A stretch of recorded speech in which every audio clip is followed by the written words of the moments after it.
So most welcome है guys, आपका now lecture 9 start कर दिया गया है। आज आप बने रहेंगे तो लेक्चर 9 आपको प्रोवाइड कराया जाएगा। प्रीवियस जस्ट आप लेक्चर 8 में देखे बहुत सारी जानकारी फाइंड किए हैं, तो आपका मोस्ट वेलकम है गाइस। आप आइए और नाउ अपने चैनल में जुड़ जाइए, अपनी इस फैमिली में ज्वाइन हो जाइए। ज़्यादा से ज़्यादा इस सेशंस को आप शेयर करेंगे ताकि अपनी ये फैमिली जल्द ही मिलियनों में हो, और ज़्यादा से ज़्यादा आप लाइव सेशन से जुड़ने की भी कोशिश करेंगे। और वीडियो अगर पसंद आ रहा हो तो एक थम्स अप भी करते चलेंगे। साथ ही साथ यहाँ पे बताया जाता है कि गाइस @union classes करके आप टेलीग्राम, नीचे डिस्क्रिप्शन बॉक्स में टोटल दिया गया है लिंक, आप जा करके से जुड़ जाएंगे, जिससे कि कोई भी इंफॉर्मेशन आपको मिलता है तो वहीं टेलीग्राम पे आपको फाइंड होगा।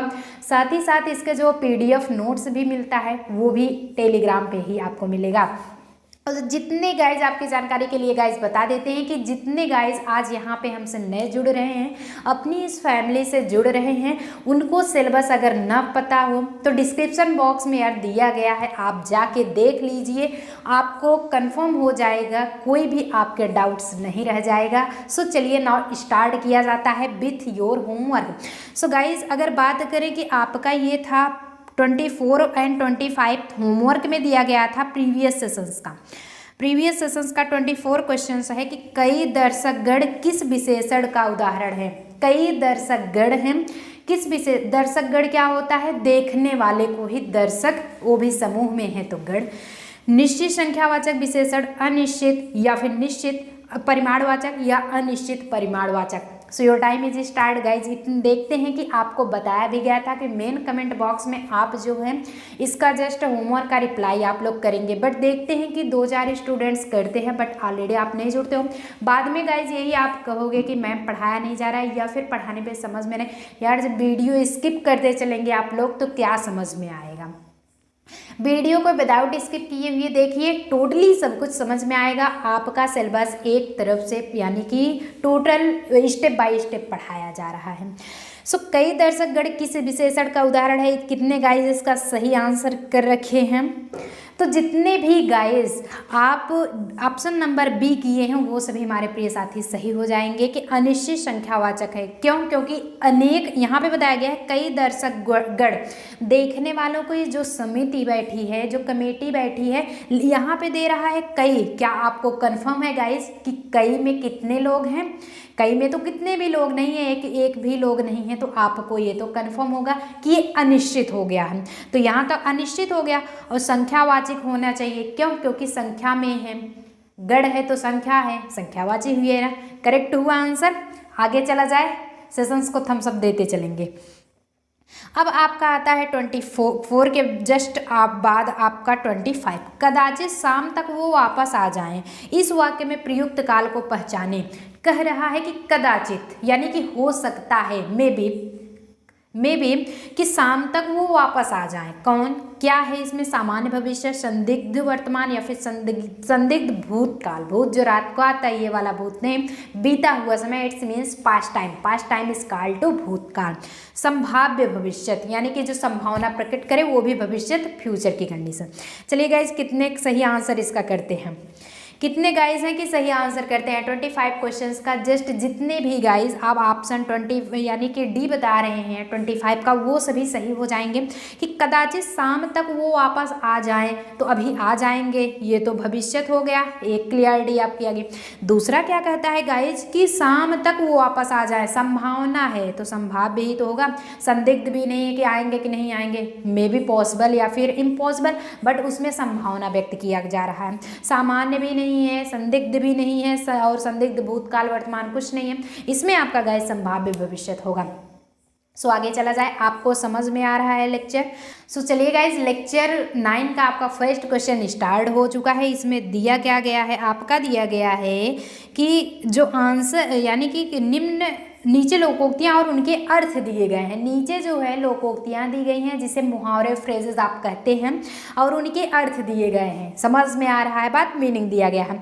इनमें गलत अर्थ वाली लोकोक्तियों का चयन करके यानी कि चूज करके उन्हें अलग बाहर करना है। कि आगे नाथ न पीछे पगहा जिसे बंधनहीन कहते हैं। 3-13 होना, इट्स मीन संगठित होना। एक टकसाल के ढले हैं, एक सब जैसे हैं, मतलब कि सब लोग एक जैसे हैं। आँख के अंधे गांठ के पूरे, यानी कि पूरे लेकिन धनवान, यानी कि मूर्ख लेकिन धनवान। धन तो बहुत है बट वो इंसान मूर्ख है, जिसे ऑलरेडी आप क्या कहेंगे कि आँख के अंधे गांठ के पूरे, मतलब जो गांठ है सब कुछ पूरा एकदम बांध के रखा है, धन एकदम है बट वो क्या है, मूर्ख है। समझ में आया भाई? चलिए गाइज इसका सही आंसर करिए। कितने गाइज सही आंसर कर रहे हैं? सो जितने भी गाइज ऑप्शन बी बता रहे हैं वो सभी सही हो जाएंगे। क्यों कह रहा है कि नीचे लोकोक्तियां उनके अर्थ दिए गए हैं, इनमें गलत अर्थ वाली लोकोक्तियों का चयन करना है कि 3-13 होना। 3-13 होना का मतलब गाइज संगठन होना नहीं, उसमें बिखराव आना, टूटना होता है। अब क्लियर हुआ? बाकी सब कुछ सही है। आगे चला जाए, सेशन समझ में आ रहा है यार? एक थम्स अप भी करते चलेंगे आप लोग। अब सेकंड क्या होता है, यानी कि सेकंड क्वेश्चन आपका स्टार्ट है। सो सेकंड क्वेश्चन का आप आंसर करेंगे कि संख्या गमन का सही संधि विच्छेद है। मेन इंपॉर्टेंट इज द संधि विच्छेद। तो संधि विच्छेद क्या है? संख्या गमन का संधि विच्छेद सखी प्लस आगमन, सखी प्लस आगमन, सखी प्लस गमन या फिर संख्या प्लस गमन। Your time is start guys. चलिए देखते हैं आपकी बार कौन बाजी मारते हैं। सेकेंड क्वेश्चन का कौन अर्थ यानी कि निकालते हैं, सही आंसर करते हैं। सो गाइस जितने भी ऑप्शन ए बता रहे हैं वो सभी हमारे प्रिय साथी सही हो जाएंगे कि सखी प्लस आगमन। यहाँ पे दिया गया है कि संख्या गमन है, यानी कि सखी प्लस आगमन, ये आपका होगा संधि विच्छेद। सखी प्लस आगमन यानी कि सख्या गमन। संख्या नहीं है भैया, सख्या गमन है, ध्यान दीजिएगा। संख्या नहीं है, सख्या गमन यानी कि सखी का आगमन, यही तो होगा ना, सखी का आगमन सख्या गमन। क्लियर हुआ मैटर? आगे चला जाए। चलिए तो थर्ड क्वेश्चन आपका क्या होता है गाइस? थर्ड क्वेश्चन यहीं पे देख लेंगे। दिया गया है कि जब किसी सामान्य बात का विशेषण बात से, यानी कि जब किसी सामान्य बात का आपका मैटर जो है वो क्लियर हो, यानी कि नॉर्मल हो, विशेष बात से तथा विशेष बात का सामान्य बात से समर्थन किया जाए। इट्स मीन्स नॉर्मल है तो स्पेशली से, स्पेशली है तो भैया नॉर्मल है, स्पेशली है। नॉर्मल का रिलेशनशिप स्पेशली से है और स्पेशली का रिलेशनशिप नॉर्मल से है। इतना कंडीशन समझिए। वहाँ कौन सा अलंकार होगा? उस कंडीशन ऑफ अलंकार। अलंकार क्या होगा? विरोधाभास, संदेह, अर्थांतरन्यास या फिर विशेषोक्ति। सो गाइज इसका करेक्ट आंसर क्या होगा? चलिए आप इसका आंसर करते हैं। कितने गाइज इसका सही जवाब देते हैं? चलिए अच्छी बात है, चैट करते रहिए। अगर सेशन समझ में आता रहे यार, एक थम्स अप भी देते चलेंगे आप लोग। तो जितने भी गाइज ऑप्शन सी कर रहे हैं वो सही हो जाएंगे। क्यों? क्योंकि अर्थांतरन्यास का मतलब होता है अर्थ प्लस अंतर अन्यास। ठीक है, ठीक। तो होता क्या है कि इसमें अर्थ का अलगाव किया जा रहा है कि किसी सिंपली बात का स्पेशली के साथ रिलेशनशिप, स्पेशली का आपका सामान्य के साथ, उसके अर्थ में अंतर दिखाया जा रहा है कि स्पेशली को चलिए कहीं पे कोई सामान्य बता देता है, कोई सामान्य को कोई खास बता देता है, अर्थ में अंतर ही तो हो रहा है ना। समझ में आ रहा है? आगे चला जाए। अब आपका होता है फोर्थ क्वेश्चन। फोर्थ क्वेश्चन क्या होता है गाइज कि दिया गया है आपका कि पसीने से युक्त वाक्यांश के लिए एक शब्द है। पसीने से युक्त एक वाक्यांश के लिए एक शब्द है। पाशयुक्त, स्वेदित, स्वेदिश या फिर पसीदित। इसका जो करेक्ट जवाब होगा गाइस क्या होगा? चौथे में आप करेक्ट ऑप्शन करते रहेंगे चौथे क्वेश्चन का। चलिए तो जितने भी गाइस ऑप्शन सी बता रहे हैं वो सभी सही हो जाएंगे कि स्वेदित जो होता है वो ये पसीने से युक्त वाक्यांश के लिए एक वर्ड बहुत ही नेसेसरी होता है, यानी कि वही वर्ड सटीक ही बैठता है। समझ पा रहे हैं आप? अब 5 क्वेश्चन से क्या होता है गाइस कि 5 क्वेश्चंस में दिया गया बहुत ही इंपॉर्टेंट आपका सेशन, यानी कि बताया जाता है कि टॉपिक वाइज सब कुछ बताया जा रहा है। अलंकार भी आ रहा है, समास आ रहा है। सो समास गाइज आपको पढ़ा दिया गया है, ऑलरेडी आप पढ़ चुके हैं, उसमें कोई दिक्कत आपको नहीं होनी चाहिए। कि किस भाव का परिपक्व अवस्था को रस कहा जाता है। रस भी पढ़ाया जाएगा, सब कुछ पढ़ाया जाएगा आपको कि किस भाव की परिपक्व अवस्था को रस कहा जाता है। अनुभाव, संचारी भाव, विभाव या फिर अस्थाई भाव। आखिर भाव क्या है पहले आप ये एक्सप्लेन करेंगे। भाव क्या होता है? 5 क्वेश्चंस का आंसर कितने गाइस करते हैं? तुक्का भी लगाते हो क्या यार आप लोग? तुक्का की कंडीशन न रखिए, जो आपको लगे वही लगाएंगे। तो इसमें ऑप्शन जितने भी करेक्ट गाइस ऑप्शन डी कर रहे हैं वो सभी सही हो जाएंगे, क्योंकि किस भाव का परिपक्व अवस्था को, जब कोई भी चीज़ होता है मेच्योर हो जाता है तो वो क्या हो जाता है, एक रूप से अस्थाई हो जाता है। अस्थाई नहीं, अस्थाई मतलब एक ही जगह पे वो ऑलरेडी बैठ जाता है। तो इस रस को अस्थाई रस कहा जाता है। कंफर्म हुआ? आगे चला जाए। अब बात करेंगे गाइस आपके 6 पर। 6 क्या होता है देखेंगे कि रघुपति राघव राजा राम पतित पावन सीताराम। तो लेकिन यहीं पे आपका दिया गया है कि रघुपति राघव राजा राम में कौन सा अलंकार है कि उस अलंकार ऑफ कंडीशंस ऑफ है रघुपति राघव राजा राम। इसका जो करेक्ट आंसर गाइज क्या होगा? श्लेष होगा, रूपक, अनुप्रास या फिर उपमा। सो गाइज करेक्ट आंसर आपका स्टार्ट होता है जी बिल्कुल भैया। आपका 6वां क्वेश्चन है, 6वें क्वेश्चन का आपको आंसर देना है। सो जितने भी गाइज ऑप्शन बी बता रहे हैं वो सभी सही हो जाएंगे। क्यों? क्योंकि होता है कि किसी भी वर्डों में, यानी कि त वर्डों जो अनुप्रास होता है, इसकी हिंदी अगर आप बताएं कि इसमें त वर्डों की आवृत्ति, त वर्डों की आवृत्ति बार बार हुई है, आवृत्ति बार बार हुई है, जिसके कारण ये क्या है कि अनुप्रास है। अनुप्रास में कोई भी शब्द होता है उसकी बार बार वर्डों की आवृत्ति, कोई भी एक वर्ड आ जाए, जैसे रघुपति, तरन, तरुजा, तट, तमाल, तरुअर, बहुछाय, तो इसमें भी तो त वर्ड की आ रहा है वर्ड। वैसे ही रघुपति राघव राजा राम, इसमें त के प्लेस पे र वर्डों की आप लिख देंगे, इसमें र वर्डों की आवृत्ति बार बार हुई है। सो कंडीशन कॉल्ड टू अनुप्रास अलंकार। समझ में आया? जिसमें किसी भी वर्डों की बार बार आवृत्ति हो वो आपका अनुप्रास अलंकार होता है। तरन, तरुजा, तट, तमाल, तरुअर, बहुछाये, तो इसमें त बार बार आ रहा है।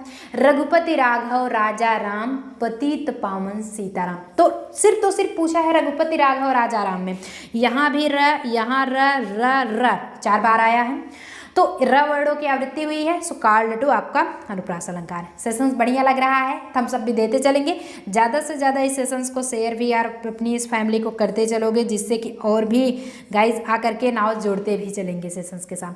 याचना शब्द का बहुवचन रूप क्या होगा? याचना जो होता है, याचना मतलब प्रेयर करना, प्रार्थना करना, याचना, याचनई, याचनाओं, याचनाएं या फिर याचना। इसका जो करेक्ट आंसर गाइज होगा क्या होगा? 7th क्वेश्चन आपका स्टार्ट है गाइज, सही आंसर आप लोग करते चलेंगे। चलिए, जितने भी साथी यहाँ पे ऑप्शन डी बता रहे हैं वो सभी सही हो जाएंगे, क्योंकि याचना शब्द का बहुवचन याचना ही होगा, कुछ याचनाएं वगैरह नहीं होगा। ये सब सारे गलत वर्ड हैं, यानी गलत होते हैं। सही जो करेक्ट होता है याचना का याचना ही होता है। अब यहाँ पे गाइज 8 क्वेश्चन स्टार्ट किया जाता है। 8 क्वेश्चन क्या है कि निम्नलिखित में से किस विकल्प में सभी शब्द भाववाचक संज्ञा शब्द हैं? एक सेकंड, भाववाचक,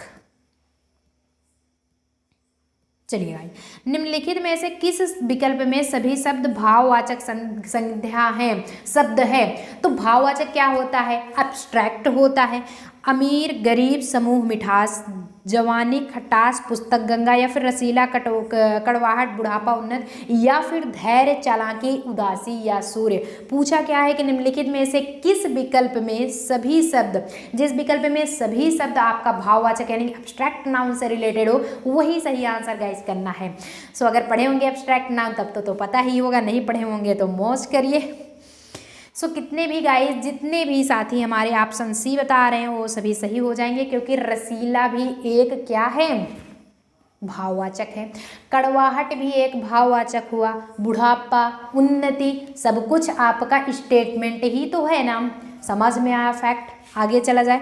अब बाकी इसको छोड़ करके कोई भी भाववाचक, मतलब हर विकल्प में सब शब्द नहीं है।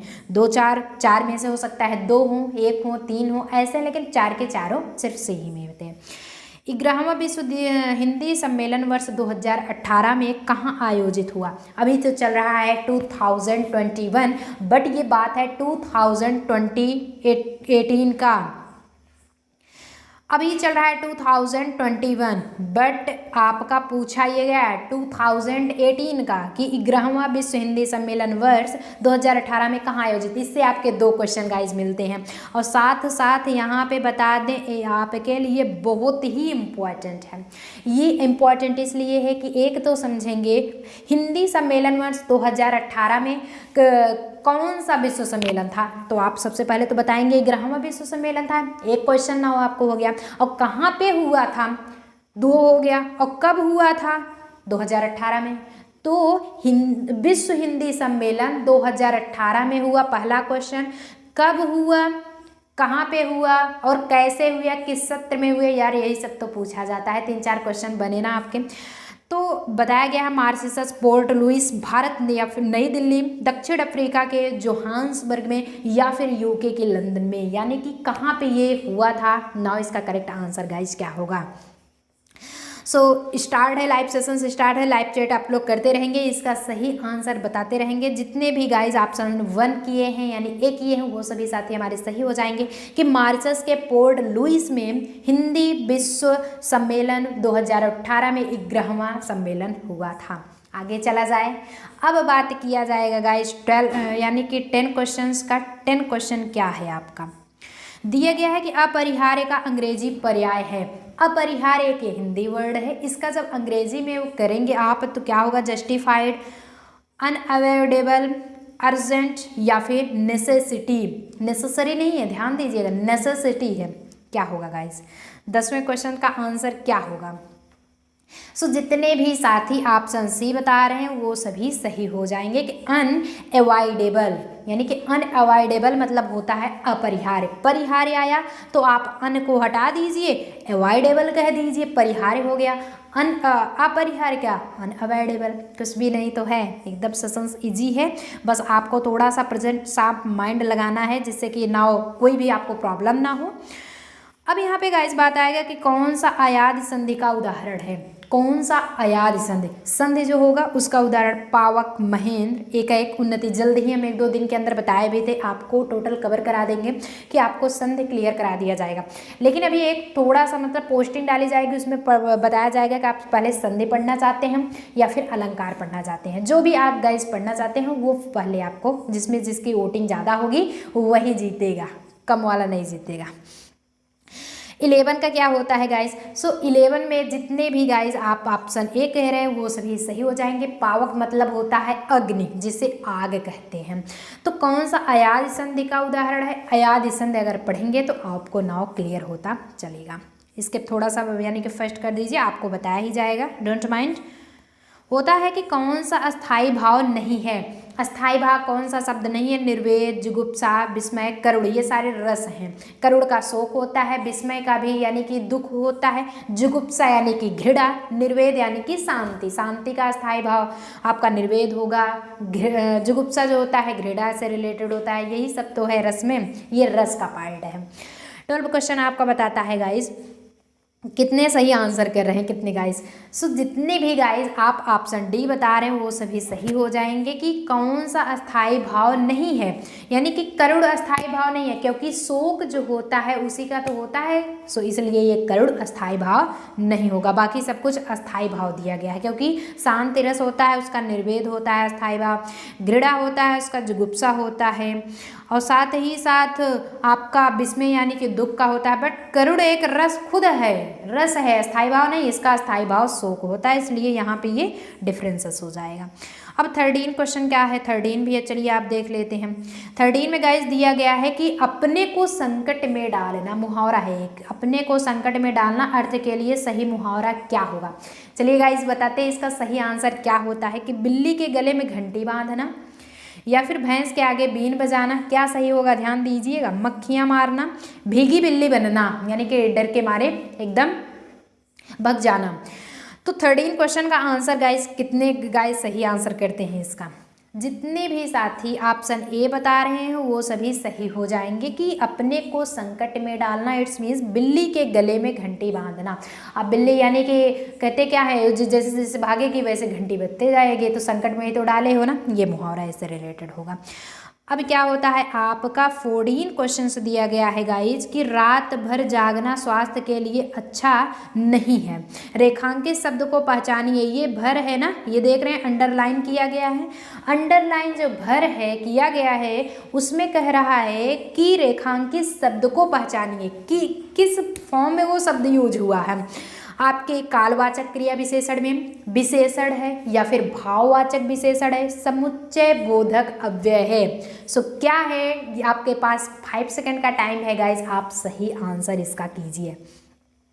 14 क्वेश्चन आपका स्टार्ट है। धीरे धीरे हम लोग बढ़िया से पढ़ाई 13 तक कर चुके हैं। जी बिल्कुल गाइस, 14 पे पहुंच चुके हैं। सो जितने भी साथी ऑप्शन ए कह रहे हैं वो सभी सही हो जाएंगे, क्योंकि ये कालवाचक क्रिया विशेषण दो चीज़ है। देखेंगे कालवाचक क्रिया विशेषण इट्स मीन एडवर्ब। एडवर्ब क्रिया विशेषण होता है। कालवाचक यानी कि उससे टाइम से रिलेटेड। रात भर, रात क्या थी, एक टाइम था, एक समय था, तो ये तो कालवाचक हो गया। और क्रिया विशेषण भर जागना स्वास्थ्य के लिए, स्वास्थ्य के लिए क्या है, हानिकारक है। कब, रात भर। भर जो होगा ये क्रिया भी है, एक यानी कि काम भी करना है, और एक उसकी विशेषता भी बतलाई जा रही है। इसलिए गाइज इसमें तीन चीज़ें हैं। एडवर्ब को क्रिया विशेषण कहते हैं और कालवाचक जो है वो टाइम से रिलेटेड हुआ। तो अगर अक्सर सिर्फ एडजेक्टिव होता तो वो विशेषण के लिए यूज हो जाता। कंफर्म हुआ? कंफर्म हो रहा है। सेशंस को थम्स अप भी करते चलोगे यार आप लोग। होता क्या है, उत से निर्मित शब्द है। उत जो है उससे निर्मित शब्द है अवकाश, उपकार, उच्चारण या फिर अध्ययन। इसका जो करेक्ट जवाब क्या होगा, आप लोग चैट सेक्शंस में चैट करना नहीं भूलेंगे। जी बिल्कुल, चैट करते रहिए, आप लोगों का मोस्ट वेलकम है। साथ ही साथ जितने भी गाइज यहाँ पे जुड़े हैं उनका तहे दिल से स्वागत है और धन्यवाद भी। आप लोग पढ़ रहे हो, अच्छी बात है। अपनी इस फैमिली को हमेशा यूँ ही प्यार और साथ देते रहिएगा। चलिए 15 क्वेश्चन आपका स्टार्ट हो चुका है। तो जितने भी साथी आप ऑप्शन सी बता रहे हैं वो सभी सही हो जाएंगे कि उच्चारण जो होता है करेक्ट आंसर होगा। कि कह क्या रहा है कि उत से निर्मित शब्द है, उत से उच्चारण है। कहीं पे अध्ययन, उपकार, अवकाश, यार ये तो प्रेजेंस ऑफ माइंड था, बहुत ही ईजी ये क्वेश्चंस था। ऐसे आपके क्वेश्चंस इजी भी आएंगे लेकिन उसी में हार्ड भी रहेगा, तो ऐसा मत सोचिए कि इजी ही रहेगा, हमें पढ़ना नहीं पड़ेगा। स्वर्ग का संधि विच्छेद होगा। स्वर्ग का संधि विच्छेद आप लोग करके बताइए। स्व प्लस ग, स्वर प्लस ग या फिर सर प्लस ग, स्वर्ग प्लस आ। इसका जो करेक्ट जवाब क्या होगा गाइज, 16 का आप लोग करेंगे। सो जितने भी साथी ऑप्शन ए बता रहे हैं वो सभी सही हो जाएंगे कि स्व प्लस ग जो होता है ये स्वर्ग का करेक्ट आंसर होगा। आगे चला जाए। 17 क्वेश्चंस गाइज क्या होता है कि इसमें थोड़ा सा एंटोनिम्स पूछ लिया गया है। सिनोनिम जिसे पर्यायवाची कहते हैं, एंटोनिम्स यानी कि विलोम होता है। दिया गया है कि निम्नलिखित में से एक शब्द स्थूल का विलोम है। एक शब्द स्थूल है और स्थूल शब्द का विलोम क्या होगा, सूक्ष्म, दुर्बल, तन्वी या फिर शाश्वत। जो करेक्ट जवाब आपको 5 सेकंड टाइम मिलता है, आप इसका करेक्ट जवाब देंगे। चला जाए। बहुत सारे गाइस हैं कि आप लाइव चैट से जुड़े हैं, जिससे कि सीन कर रहे हैं वीडियोस को, सेशंस को थम्स अप भी आप लोग ज़्यादा से ज़्यादा करते चलेंगे। कितने गाइज यहाँ पे सही आंसर कर रहे हैं? जितने भी साथी ऑप्शन ए बता रहे हैं वो सभी सही हो जाएंगे, क्योंकि स्थूल जो होता है यानी कि बड़ा के लिए यूज होता है, जस्ट उसका जो आपका विलोम होगा ये सूक्ष्म हो जाएगा। लेकिन वहीं पे पर्यायवाची पूछता तो वो करेक्ट हो जाता आपका सिनोनिम वर्ड्स। समझ में आ रहा है फैक्ट? आगे चला जाए। 18 क्वेश्चंस का क्या होता है कि दिया गया है जहाँ उपमेय में उपमान की संभावना व्यक्त की जाए वहाँ पे अलंकार होता है। जहाँ पे उपमेय में उपमान की संभावना व्यक्त होता है प्रतीप, अनन्वय, उत्प्रेक्षा या फिर रूपक। कौन सा अलंकार होगा? थोड़ा सा इसलिए पढ़ाया जा रहा है टॉपिक गाइस कि आप लोग जब पढ़ते चलेंगे और पूरा टोटल जब सिलेबस उसका मतलब पूरा कवर होगा तो आपको ऑलरेडी बहुत बढ़िया समझ में आएगा। चलिए 18 क्वेश्चन का करते हैं। तो जितने भी साथी ऑप्शन बी बता रहे हैं वो सभी सही हो जाएंगे, क्योंकि उत्प्रेक्षा का रूल होता है कि उपमेय में उपमान की संभावना व्यक्त की जाती है, वहाँ पे उत्प्रेक्षा अलंकार होता है।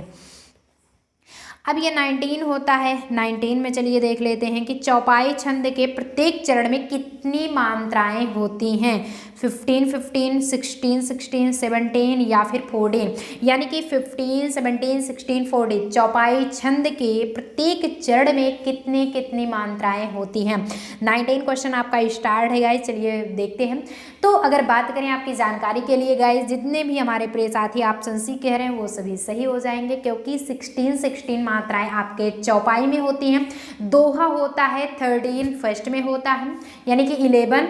दोहा जो होता है, दोहे में फर्स्ट में आपका 11 13 11 13 ये होता है। सोरठा जस्ट उसका अपोजिट होता है, वो 13 11 होता है। और जो चौपाई होता है 16 16 होता है। ऐसे ही चलते हैं आपके, मतलब छंद भी हैं, रस भी है, सब कुछ टोटली साथ में बताया भी जाएगा। जस्ट इसी के बाद आपका सेशन होगा ही होगा। 9 लेक्चर है, 10 में आपको पढ़ाया जाएगा। सबसे पहले हम पढ़ाएंगे आपको रस टोटली आप पढ़ लेंगे, फिर छंद, अलंकार, समास तो हो गया, छंद आपका संधि विच्छेद, सब कुछ टोटल क्लियर कराया जाएगा।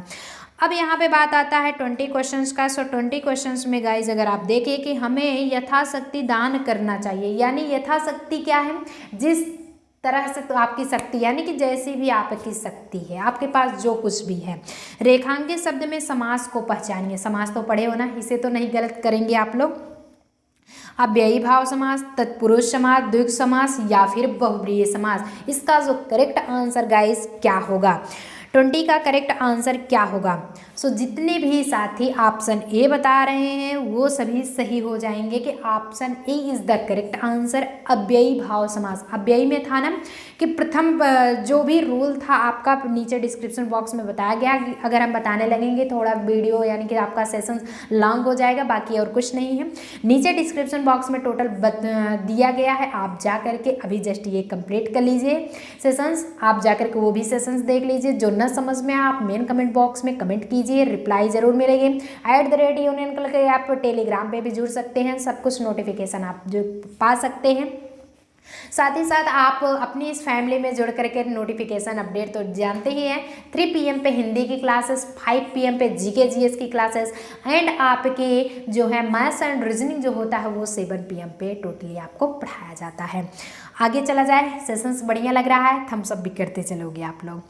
अब यहाँ पे होता है कि 21वां यानी कि 21 जो स्टार्ट है कि विशिक किस शब्द का पर्यायवाची है। विशिक जो है वो किस शब्द का पर्यायवाची है, बुध, बाण, तर या फिर सरोवर। इसका करेक्ट आंसर गाइज क्या होगा।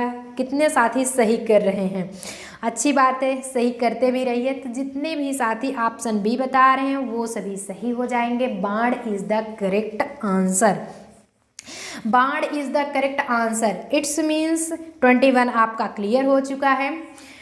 तो 2 क्वेश्चन और पढ़ा लिया बताइए। तो चलिए देखेंगे 22 क्वेश्चन आपका क्या होता है। 22 क्वेश्चन की अगर बात किया जाए कि निम्नलिखित शब्दों में से कौन सा शब्द सदैव बहुवचन होता है। ऐसा कौन सा वर्ड है जो हमेशा यानी कि ऑलरेडी वो प्लूरल फॉर्म में होता है। लड़का, घोड़ी, प्राण या फिर चिड़िया। यानी कि ये आपके गाइस आंसर दिए गए हैं, ऑप्शंस दिए गए हैं, इसमें सही यानी कि करेक्ट आंसर आपका क्या होगा। चलिए देखते हैं कितने गाइज इसका सही आंसर करते हैं। जितने भी गाइज ऑप्शन बी बता रहे हैं वो सभी सही हो जाएंगे। कि निम्नलिखित शब्दों में से कौन सा शब्द सदैव बहुवचन होता है। प्राण तो हमेशा प्राण ही होता है, प्राणों कहीं नहीं होता, प्राणे नहीं होता है, प्राण तो हमेशा प्राण ही रहता है। ओके 23 चलिए अब सॉल्व कर लेते हैं। इस सेशंस का लास्ट क्वेश्चन आपका 23 होगा और आपको 24 एंड 25 आपको होमवर्क में मिलेगा। तो गाइज होमवर्क भी साथ में लेते जाएंगे। के लिए किस कारक का प्रसर्ग है। कारक आपको बताया जा चुका है कि के लिए, संप्रदान के लिए आपादान से अलग होना पाया जाए। संप्रदान जो होता है के लिए क्या होता है, संप्रदान, करण, आपादान, अधिकरण। तो हिंट दे ही दिया गया है, अब तो कोई प्रॉब्लम नहीं होगी। इसका करेक्ट आंसर चलिए कर लेते हैं। तो संप्रदान इज द करेक्ट आंसर। जितने भी गाइज ऑप्शन एक कर रहे हैं, कर रहे हो आप लोग, अच्छी बातें करते रहिए, हिंट भी आपको दिया ही गया था। अब गाइज यहाँ पे बात किया जाएगा 24 क्वेश्चंस का। 24 क्या होता है आप होमवर्क तुरंत ले लेंगे। टेक ए स्क्रीनशॉट रख लीजिए, टेक ए स्क्रीनशॉट, ये हुआ आपके लिए होमवर्क। मनहरण कवित्व के प्रत्येक चरण में कितने वर्ड होते हैं? 33, 32, 31 या फिर 30? जस्ट अपोजिट, 30, 31, 32 या फिर 33। मनहरण कवित्व क्या होता है पहले ये समझिए, उसके बाद उसका प्रत्येक चरण में कितने मात्राएं, कितने वो सब होते हैं सब जानते रहिए, तभी तो जानकारी होगा। टेक ए स्क्रीनशॉट, रखिए तुरंत, ये भी आपका होमवर्क ही है। रीतिवाचक क्रिया विशेषण छांटिए। रीतिवाचक क्रिया विशेषण छांटना है यहाँ कल, बहुत जैसे तैसे। सो योर टाइम इज लॉस्ट, अभी जस्ट खत्म होता है, लेकिन जो भी प्रॉब्लम हो गाइज आप यहाँ से पूछ लीजिए, चला जाए फिर सेशंस को आप थम्स अप भी जाते जाते करते जाएंगे और ज़्यादा से ज़्यादा इस सेशंस को शेयर भी करते रहेंगे। सो आज के इस सेशंस में बाय बाय, मिलते हैं नेक्स्ट सेशंस में। Till then all the very best.